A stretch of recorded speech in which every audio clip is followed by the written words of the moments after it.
Well, first and foremost, Keith, we shouldn't be doing this episode, so I'm gonna bow out. In fact, I think after Keith and I, documentary filmmakers ourselves, making a sports documentary, a lot of the folks who I found in the credits of this sports documentary are folks that I literally have written on a notepad on my desk to be like, I should email that person. So. Well, no, then listen. This is the greatest documentary ever made. Yeah. It's perfect. It's a true revelation.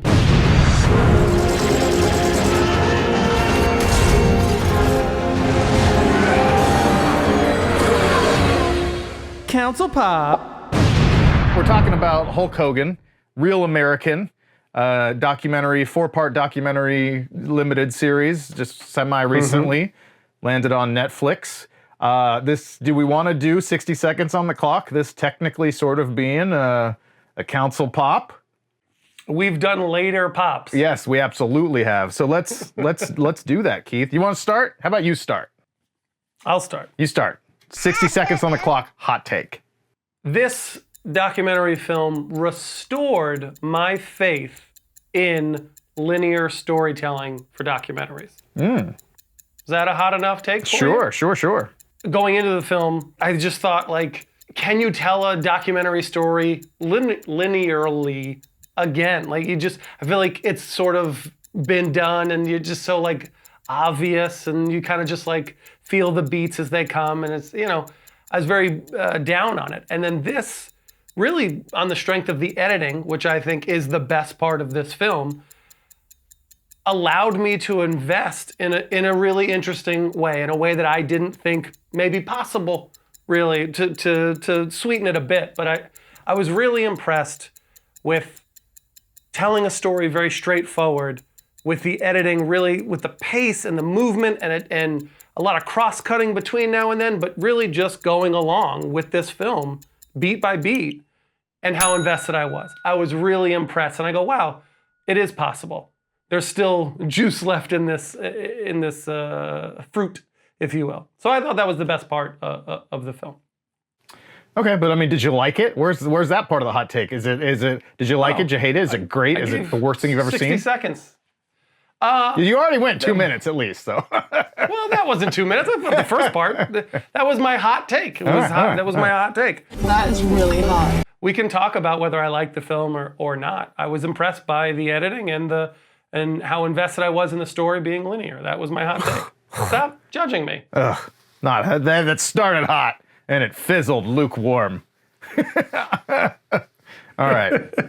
Now, I've set myself up too much. 60 seconds on the clock. Go ahead. Blow me away. Blow us away. This is the worst piece of shit.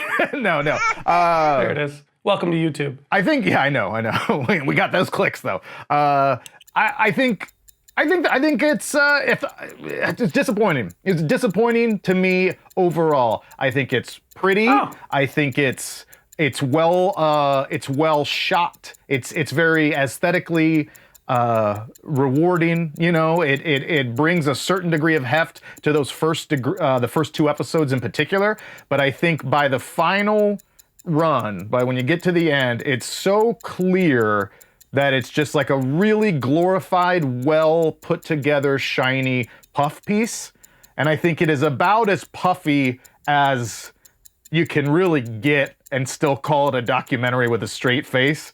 So that's sort of my short hot take, is everything comes back to, in the opening credits of episode 1, where it says, produced in partnership with the WWE, I thought, oh, well, that tells me almost everything I need to know, but I wouldn't have even expected that it kind of devolved into as glossy, let's race past any controversy as quickly as possible, don't look out the windows, eyes forward, run. And that was really disappointing because of what this film could have been, and what I think it would have been had it been approached more as a documentary, an honest look at this man's life, rather than just like, remember this? This was cool. Here, let me ask you, and I ask you at home, in today's world, is it even possible to have a documentary film that is not one-sided? Like, if you're going to do a piece on an iconic person, whether it's in the middle of their run and definitely even more so at the end of sort of that retrospective, looking back at the greatness, the icon of whoever the person is. Yeah. Is there a version of that where they agree to be the central character and be as vulnerable as possible without having creative control? Like, does that exist? Like, media is such a tool today more than it has ever been. And that's kind of my point. Yes, you can make a documentary film that explores both sides, but in this type of documentary is with a subject matter that is so heavily involved where he has to agree to be like, this is gonna be in my favor, right? Like, just to even make this movie? I think, to your direct answer to your point, like, yes, nowadays much more so, that I'm sure that everyone puts in all these things in the clauses, and that for WWE to even sign off on them using footage and content and behind the scenes, like, they're gonna get final approval, and their handprints are all over this very obviously. So yes, that is a larger conversation maybe we can have towards the second half of this, is because I am really interested in that, about like the quandary of even choosing to make a film, like, if you know that you're going to be hamstrung the whole time. Because I want to be really clear, is like, I'm going to be critical about this, and I know I joked about the people up front who are making this, but like, these folks, I don't know any of them personally, but I respect a ton of their work, and they're responsible for some of the best stuff that I've seen in recent years. So I know that they know, so when I'm critical of this film, I'm not like criticizing even the director or producers or whatever. I'm criticizing mostly like the whole structure here, the ecosystem of WWE, maybe a little of Netflix, maybe a little bit of the Hogan estate. Like, those are the elements here that are keeping this from being an actual like in-depth look at this man's life. But if you want to start, to your point, we start with just like more movie stuff, and then we get into bigger picture stuff. Let's just, because I'm gonna forget all this, but I do think it's very interesting. Yeah, no, it is. Let's try and remember. Okay. to touch on it. Yeah. Well, so you liked it? You liked it overall? I mean, beyond the editing that you mentioned at the beginning? I think I'm down the middle, because there's two sides to this. And I won't speak for you, but people of my age, my time, like, this is a movie for me. I loved Hulk Hogan growing up, like, as millions and millions of people did. He was just such an impactful figure. I mean, I loved wrestling when I was, 10, 12 years old. Like, it was right in my wheelhouse. And as wrestling exploded, I grew up with it. So, like, I wanted to like it. I'm interested in the subject matter. And I enjoyed reliving the moments. Like, for sure, that side of me enjoyed it for the most part. On the film side, I do tend to agree. It leaves a lot on the table. It leaves a lot on the table. And it does feel a little bit glossy. And I think the worst example of it is really the film's climax. There is no hero's turn for Hogan as a person at the end of his life. But boy, does this film, it's quite the opposite. Yes, but boy, does the film try and present it as like he's been redeemed. And just in reality, that doesn't exist. Yeah. And the film has nothing to hang its hat on. But that's littered throughout. That's the biggest example for me, is the end of this film, is you want to be like, wow, he had some ups and downs, but man, he was an icon and so amazing. Yeah, imperfect though he may be, exactly. What a run. What a run. But it really limps to the finish line. It really, really limps to that end where you're just left with like, yeah, he sucks. Like, a lot of this sucks. Yeah. Well, and it's fucked up too. It's weird because, like, I know people don't come here for politics. You shouldn't anyway. You're always going to be disappointed. But like, there is an inherent level of political, aspects to this and everything, and how this film does, like, it's not just that it doesn't really push or pry into Hulk's, ultimate, like, really supportiveness of Donald Trump, and in this most recent election that he's like 2024, I'm gonna go out as Hulk Hogan at the convention and I'm gonna do this whole thing and full-throatedly endorse him. And like, it's not, like I said, it's not even that it doesn't just like sort of push back or find a middle ground in that. The film itself almost feels like it's kind of endorsing that. I felt like the last episode in particular, like it becomes almost this sort of like celebration of this like Trumpism, like that political faction. And like, no matter how you personally feel about that, like that's inherently divisive, right? And for a lot of people, look at the poll numbers now, like it is bad. This is a bad time to just be like, fucking Trump rules, dude. Like there's not a lot, like fucking brother, like that's a bad look. And for him to then go to LA and get booed, and then it's just sort of like you said, limps to the finish line. But then at the memorial service, Triple H is like, he could get presidents elected. And it just feels very like the film is like, this is cool, right? And regardless of how you feel politically, I think that's weird. I think that's a weird choice. I think it's fine for the film, like, if the film wants to, not even just politically, but in this case it is politically, if the film wants to lean one way or another, like that's the film's choice. If the subject, if the character is this person and wants to celebrate this, like the film should tell me that. Like I don't fault the film for doing that if that's what the film wants to do. You know, like it should be allowed. No, of course. To show his support of it. Of course. That's not a weird choice to me. But if your documentary is titled Real American and it's telling the whole story of the ups and downs of this guy, like I would think that someone that was either interested in or able to dig a little deeper into like, what does this mean for America? What does this mean for American culture that this guy that's been synonymous with American culture for 45, 50 years, that he's doing this and is now that's really like now's the time, and it just doesn't introduce anything bigger from that. Or like, what does that say about us? What does that say about him? How did he really feel about that at the end, rather than just like, oh, me and Trump were friends in the 80s, so I like him now. Like, get a little deeper. Give me a little more. Yeah, and that I agree with, and that was sort of my overall point, and I think yours as well. And we're gonna echo each other, I think, a lot during this. Is like that feels like meat on the bone. Like that deeper themes, and what does that say about the state of America or patriotism? That's kind of what I took away from it. I just remember how awesome as a kid, as maybe ignorant to everything that's really going on in the world, but just like how awesome it was to root for America. Because like Hulk Hogan was a big part of that, me feeling as patriotic as I've ever felt, even if you could call it that. You know, just like for sure. Him wrestling there, she was like, yeah, America. Like I bought into it as a little kid. Like that stuff was cool. And like now being patriotic is divisive.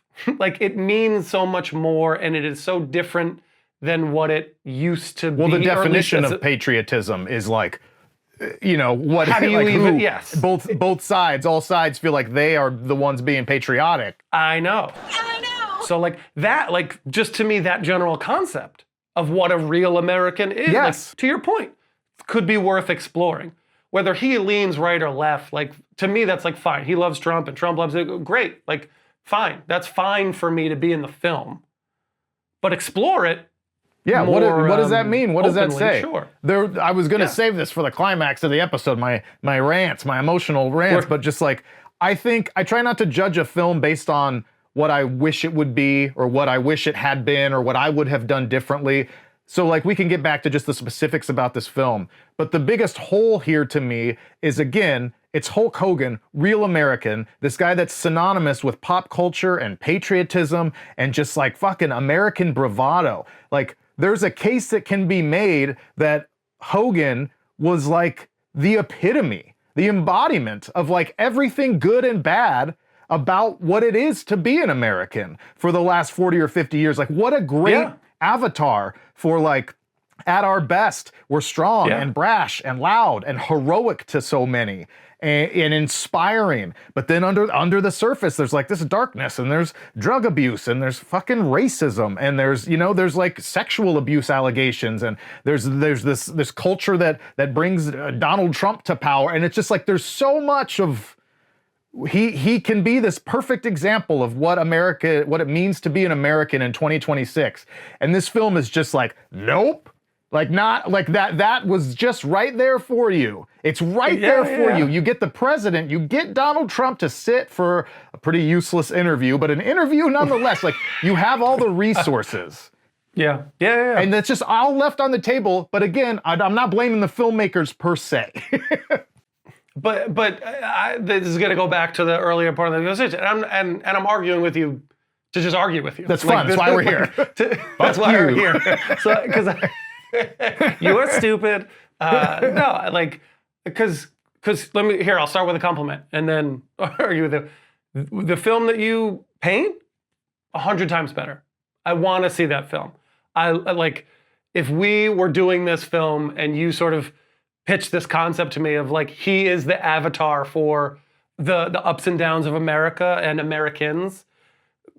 I go, this is a home run. Like I go, this is a home run. So I think it's a brilliant idea. And yes, congratulations. Thank you. We can cut. Brilliant idea. I think it's great and very much worth exploring. But this goes back to my original sort of question, not even point. It's just a question like, is that even possible? Because he's not going to sign up for that if it doesn't. He's 100% of the film.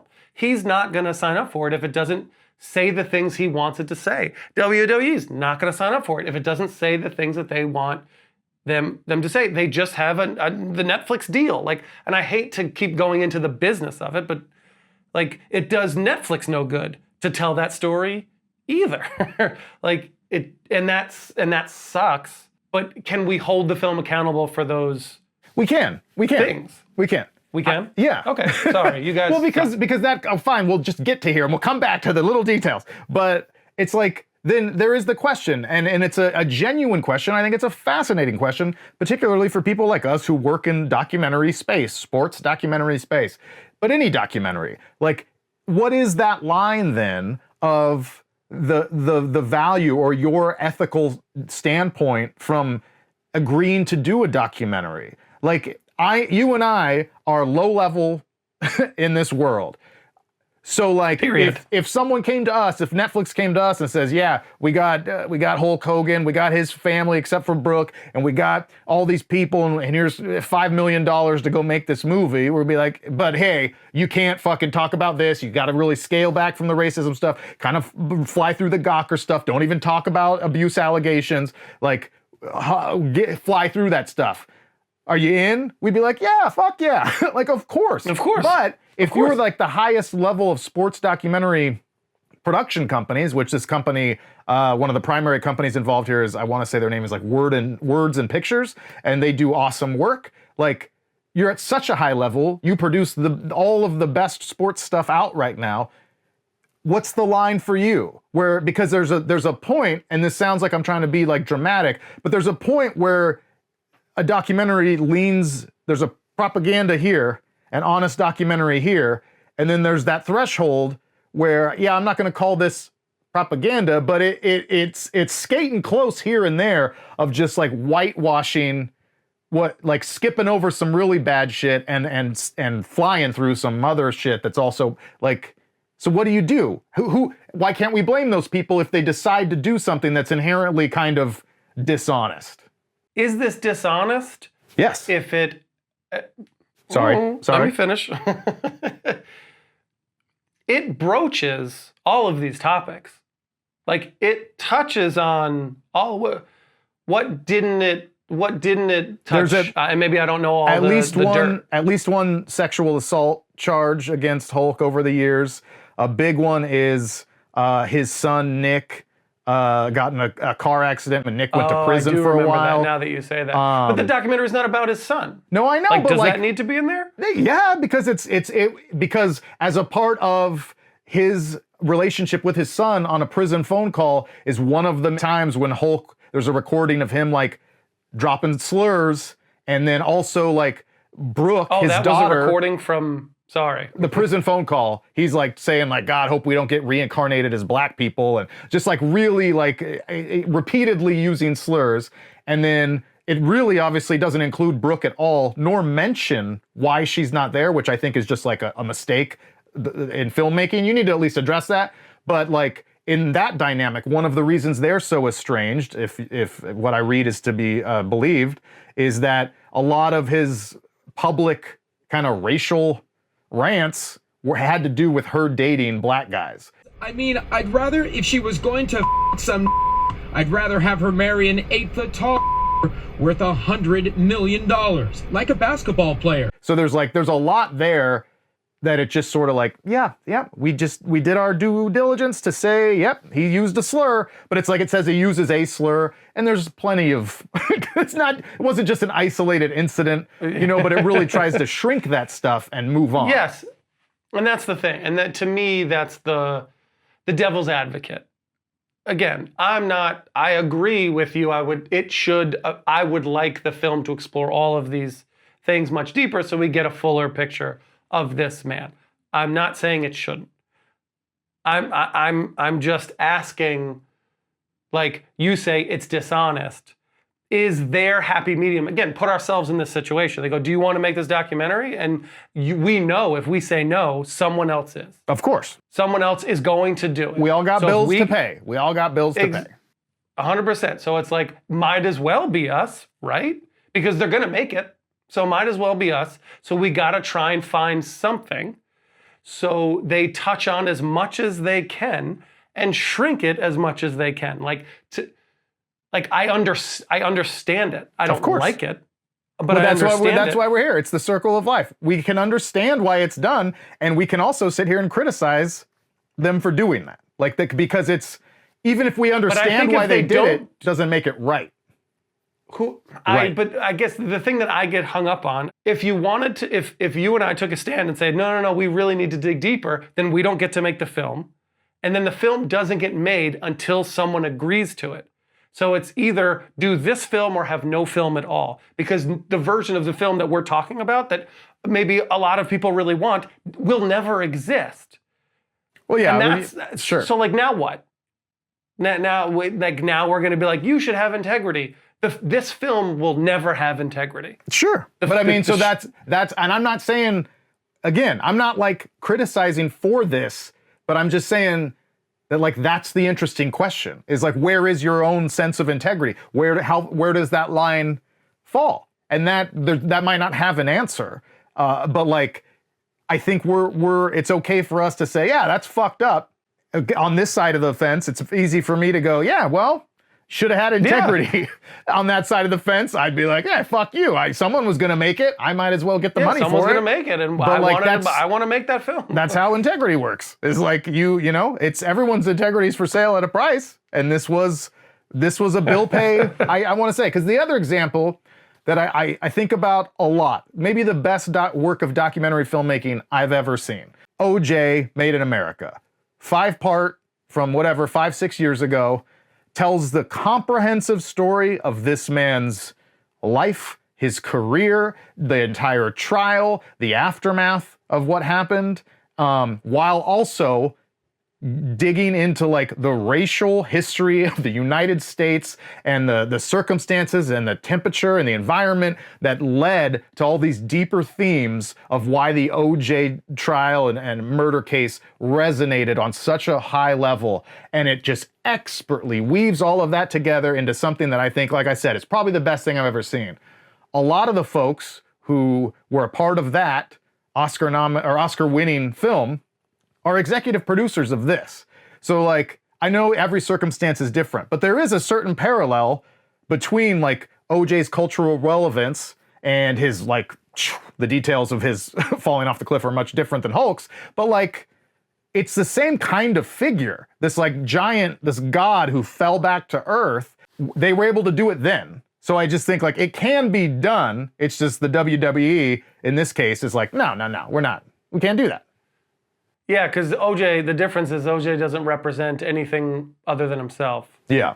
Hulk Hogan, the name Hulk Hogan is not even his. This is all owned by the WWE, and if you kill Hulk Hogan and bring that to, like, then you're gonna bring the WWE down at a very low point. Yeah.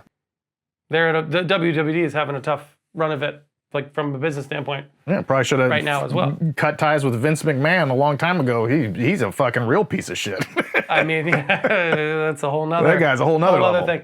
I thought it was a very interesting choice. Like, it felt very apparent to me that they don't show his face in any sort of like interview, but they just have like the voice of him. Yeah, and they like so clearly, but they show like obviously like old clips of him. Yeah, or him but at never the memorial. anything of modern day or like his contribution to it. It was just like, oh, he just happens to be there, so he's there. Yeah, Very weird line to. Yeah, it was a very weird line to draw in my. Yeah, it's like either have him in it or don't. But like going to his voice is weird. Or here's the thing. Similarly, because I know they did that with Brooke a few times too. They used Brooke's voice that not from this documentary because she didn't partake or didn't take part, but just from like other media. But it's like, if you're gonna say the voice of this person for those two people who are key cogs to this story, like give me a fucking 2-line thing that's like, Brooke Hogan declined to be a part in this because they've been estranged for 3 years or whatever it is. Yeah. Like to just never address that stuff or to never even just mention like, hey, Vince McMahon's not involved in this documentary directly because he's a fucking piece of shit. Like, and we don't want to have his face up here any longer than we have to. Like, whatever that is, put that there. Because otherwise your film is introducing questions that it then does not answer. And that's like the worst thing a documentary can do is be like, oh, what about this? What about, and then just like, see ya, wasn't that great? Like that's really poor. Yes, those are things I didn't like. I believe if I read correctly that Brooke didn't go to the funeral even. Yeah. Like she refused to attend the funeral. And again, when I go back to like the end of this movie, trying to make him his redemption and this hero that really should be beloved, but his own daughter won't go to his funeral. Like that says a lot about where he left at the end of his life, which is a shame. I'm not like happy about it. It's a real shame across the board. But I feel like the film should have embraced that rather than trying to paint this rose-colored glasses thing. Like, let it be sad. Like, it is sad. Let it be sad. Yeah, it's a tragedy. It's like a modern tragedy. Yeah. And we're not even speaking just directly about like his implicit endorsement of this political movement. It's just like that his life has fallen apart so much where he's like hyping up a karaoke bar and his daughter won't talk to him and he's getting booed when he goes out on stage at the one place that's his one respite from the world where he's a hero and he's flexing at 72 and it's just like, boo! Like that, like, you should sob. You shouldn't want to cheer. Yeah. Like if the film should lean into the emotions that are naturally a part of this story. That was again the worst part of this film is the end. It should lean into the emotions that are sort of naturally there. But again, that documentary will never exist because he needs to be a hero. Yeah. For everyone to agree to do this, which again sucks. But the irony being too that like in this case we can assume WWE holding the controls so tightly and trying to manage everything so don't give too much negativity. The irony being in most cases if you're more open and more acknowledging of the flaws that have happened in your life, like the faster more people are to forgive and embrace you. Yeah. And there's a moment towards the end where I think when he was getting booed and he's just this broken down old guy and I still feel for him because there's that part of me that like grew up loving him too. Even I didn't care about wrestling, but I loved Hulk Hogan. Like that was just this ubiquitous thing in the 1980s of like fucking Hogan. And so I'm sad to see this guy going through it, even if I think he's done a lot of really shitty things. But then it just like, oh, hey, he gets presidents elected. And it's just like the film chooses to like keep going back to like, hey, we got our country back, brother. And just like, okay. And then it makes this point of like, you can always, it's the art versus the artist, right? Like I still listen to Michael Jackson's music. Yeah. Like a relevant topic right now too. I can still enjoy the performance or the character or the art that someone has created who might be morally questionable. But like, and in this documentary, Hogan even says that like it's Terry that's fucking up.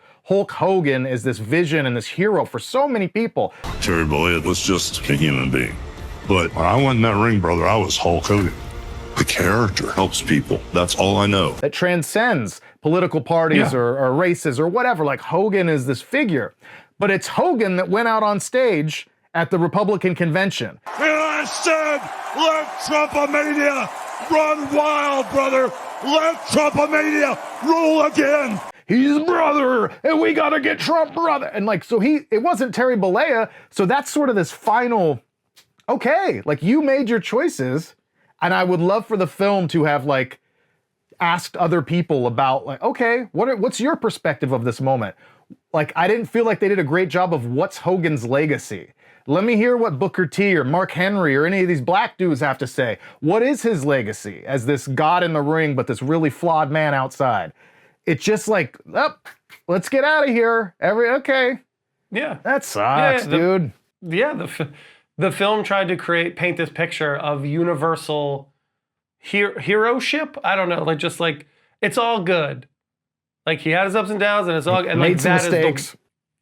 And now he is atoned, and he's back, and the WWE accepts him again, and the fans love him. Like they try to paint this story, it's just not there. The story is just not there. Yeah, it's not what's happening. So it's tough. It's tough. Shout out to Brooke Hogan, who seems to have managed to like separate and live like a nice, wonderful life. She was gorgeous. You remember? You have a crush on Brooke Hogan? Feel like she's both our type back in 05, 06 or whatever that time period was. Was that too young? 2010, whatever it was.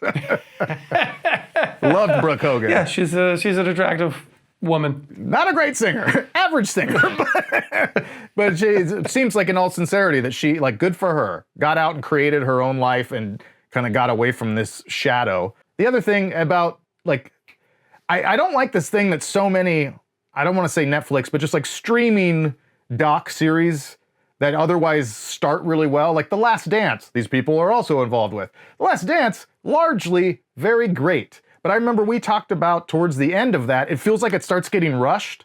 Like, oh, we got the last couple episodes are just like, da-da-da-da-da, and we're just flying through things when the first several episodes are like letting it breathe and giving me all this cool access and behind the scenes and this vibes. And I really get a sense of everything. And then we just fly to the end. And in this one, where it's just like all of a sudden they're referencing like his new wife, and he met her right when he got out of his second marriage for 10 years. And you're like, what the fuck? Second marriage? Like, who, what was that about? And then to just like gloss that over and not just a little fucking blurb. Oh yeah, he married so-and-so and da-da-da. And I'm sure there's reasons. That person doesn't want to be involved. I'm sure Brooke said, don't say anything about me. But like, you have to. You can't just... I don't know. What again? Like I don't blame the filmmakers because I assume they pushed. I will give them the benefit of the doubt that they did as much as they could. Sure. Because again, they touch on somebody. They mention a lot of negative stuff. They mention it. They don't go deep into a lot of it, obviously. But it's not like it's completely whitewash. It gives you enough for a viewer to be like, I'm going to do some research on what he actually said about black people. Sure, but like, hey, if you're making the definitive documentary about a famous man whose these sorts of controversies are big parts of the cultural consciousness of his story, like, you shouldn't get to the end of 4 + 5 hours and be like, oh, cool, now I got to do some research. Like, that should be fucking covered. I agree, but again, I just like, is it realistic? Is it realistic to expect? That's what I just can't get over that. Like, yes, we can just say that, like, they should have did this and they should have did this, but do we sound ignorant? Because that's just like not how it works. No, but we know it's not how it works. But like, so then that's why I feel silly saying all these things. Just like, but that's part of the criticism of the film at the end of the day, is like, it can be both. But should we be criticizing it? Yeah, because it's a failing. So no matter who's to blame, we can probably agree that it's mostly the WWE and like very strict control of any narratives and use of their fucking footage and content and characters. So yeah, that's a problem for them, and it reflects poorly on this film. Does it reflect poorly necessarily on the editing and the pacing and the cinematography and some fun moments and needle drops? And no, there's a lot that's fun in there, especially in those first 2 episodes. It's great to take a trip down memory lane. But it is a failing of a film if, like I said, if you get to the end and you have more questions and you know that they've just glossed over all this shit. Yeah. And for folks out there who might be like, well, you're just complaining about like what it should be. And maybe Hulk's not willing to give answers, right? Like Hulk clams up when they ask him about his brother's death. We're talking about that. You're pressing too hard, which I also hate as someone who does a lot of interviews. Like, but what you do there is then you cut to somebody else who knows about that too, or at least something that can give a little context and fill in. Or when they're talking about the circumstances of his divorce from Linda and his son Nick's like, I don't really want to talk about that.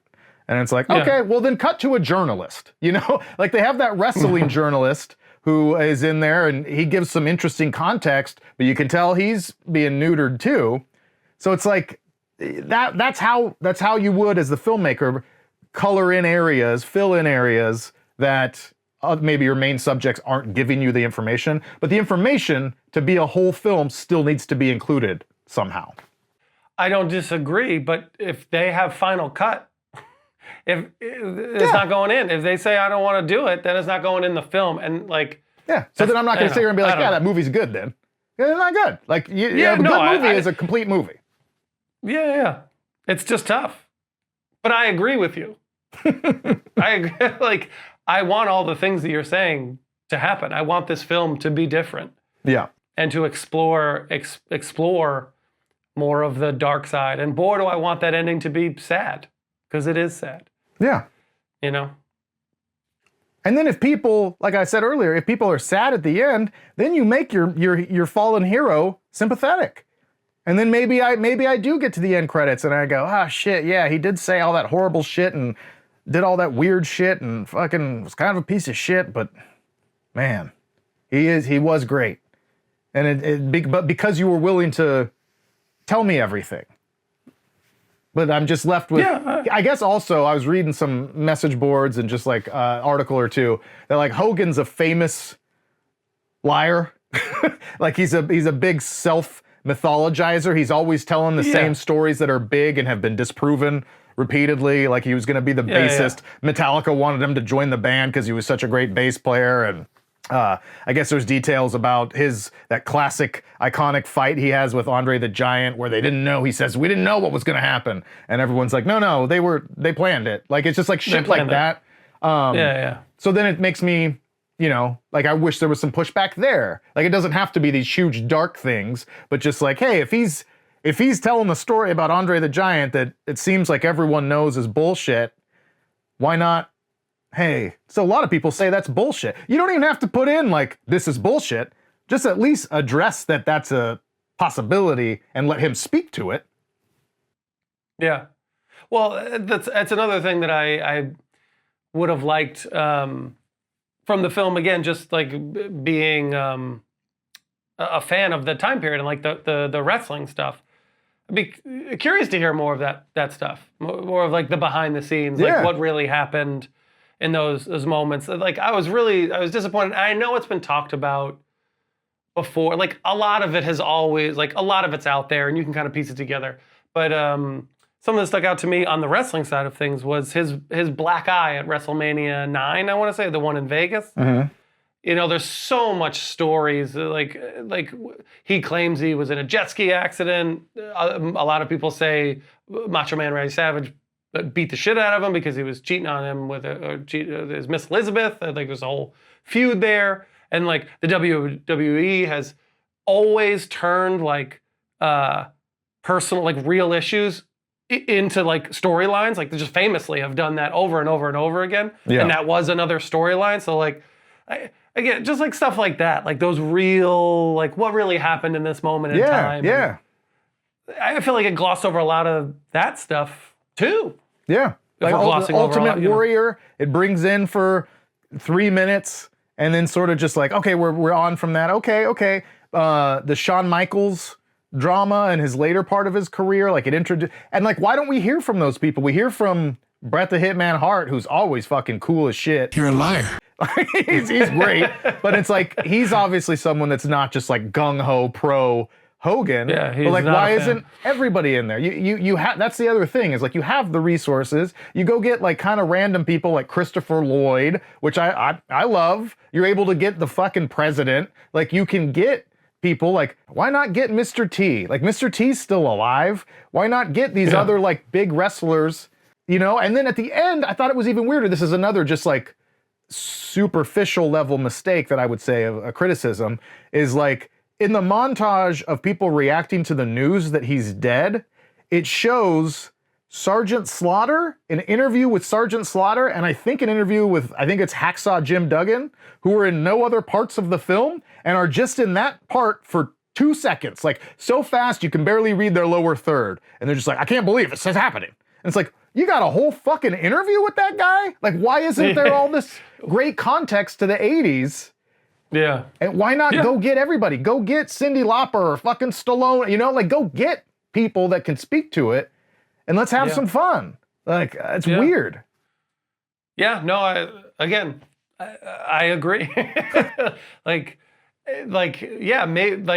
the film didn't want to, you're just making me think about it. If the film didn't want to go too deep in the personal side, but then it's probably not enough for both camps. Now that I'm thinking about it, as you even say this, like if you wanted to know the man, Terry Bollea, it's not there.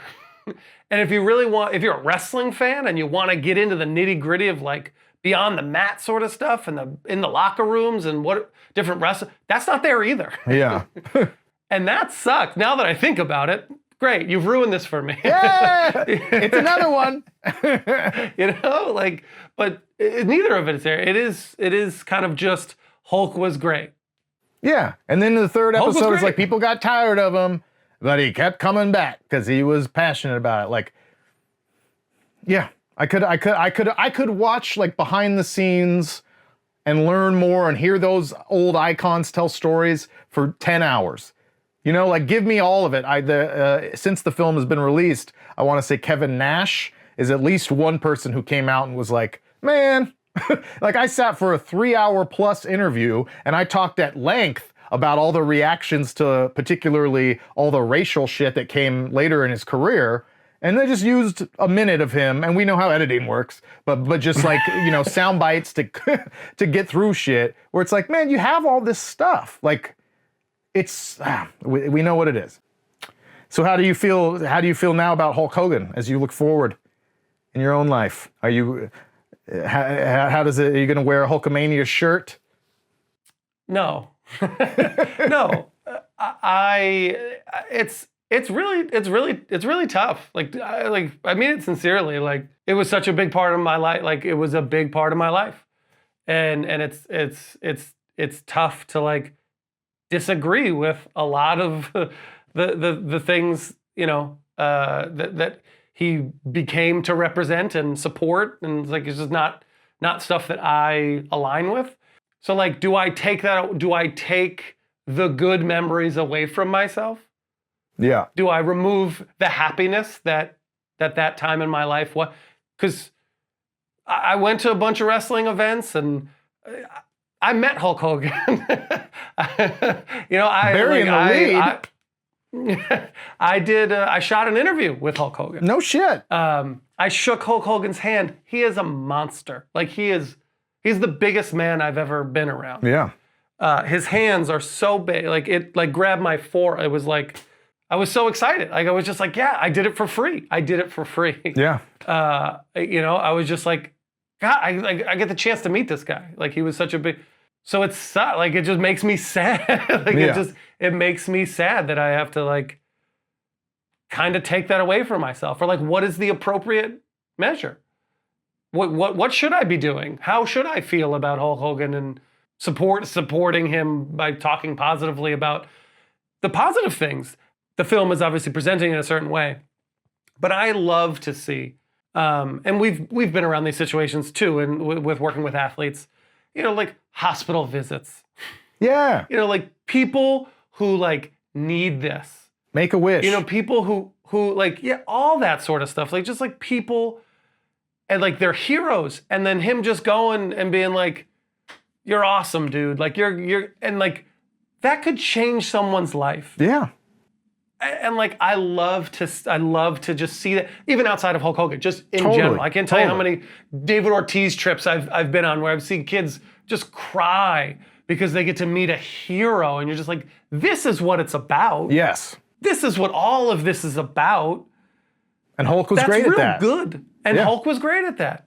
So it just like I don't know how to feel. It's a real thing. It's just Yeah. like I don't know what is okay. What is okay to feel. You got to just find what's right for you. I mean, I really mean that sincerely, because I feel very similarly where it's like he's so synonymous with like my youth and this very specific like aesthetic and like memory bank in my brain that's like, man, that's just 1988, man. Like some of my earliest memories are just like, I remember the way a couch looked or a carpet and Hulk Hogan on the TV, and just like, it's such a thing that it's like, I think you just kind of have to hang on to what you hang on to. I think that's the most heartbreaking thing and disappointing thing about this film is that like we shouldn't be sitting here and being like, I don't know how to feel about him.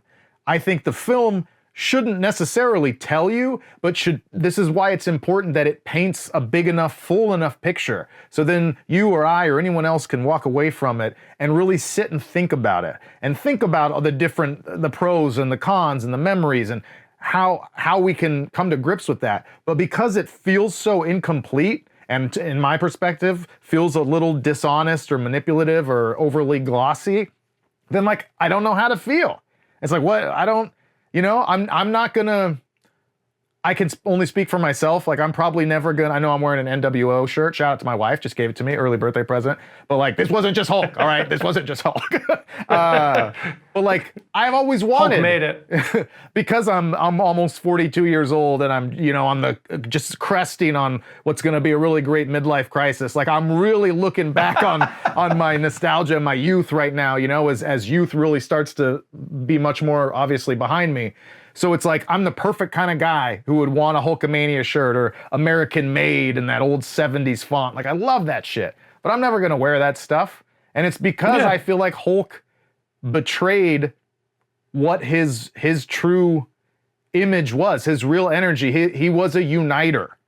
And again, I can separate art from artist to a high degree of like, I don't expect anyone to be perfect. I don't, especially people who attain a level of celebrity that fucks with you psychologically in ways that we can never imagine. We just sit here down in the fucking canyons and the gutters and go like, this piece of shit, I would never do that. It's like, we have no idea what these people's lives are like and the difficulties of being under a microscope every single day.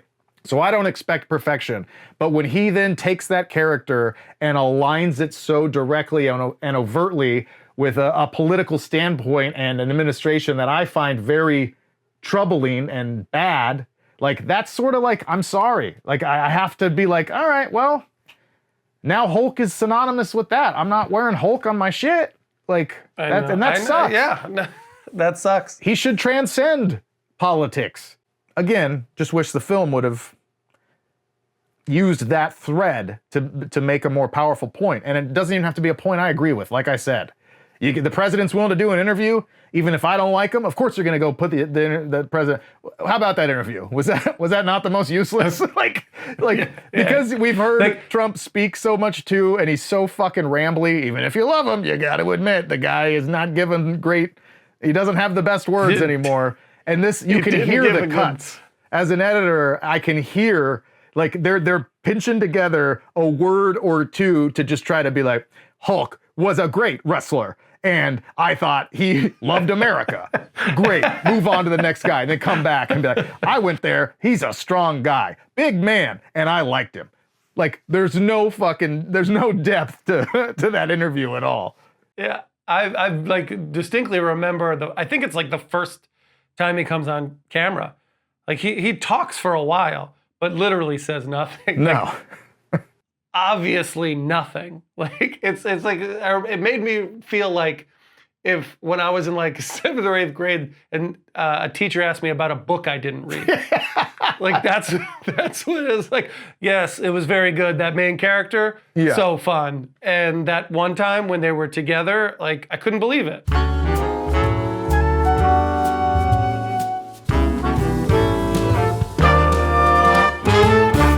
I mean, and don't get me wrong, I love Trump. That wasn't coming through. have I painted an inaccurate picture? Oh my God, I'm so embarrassed.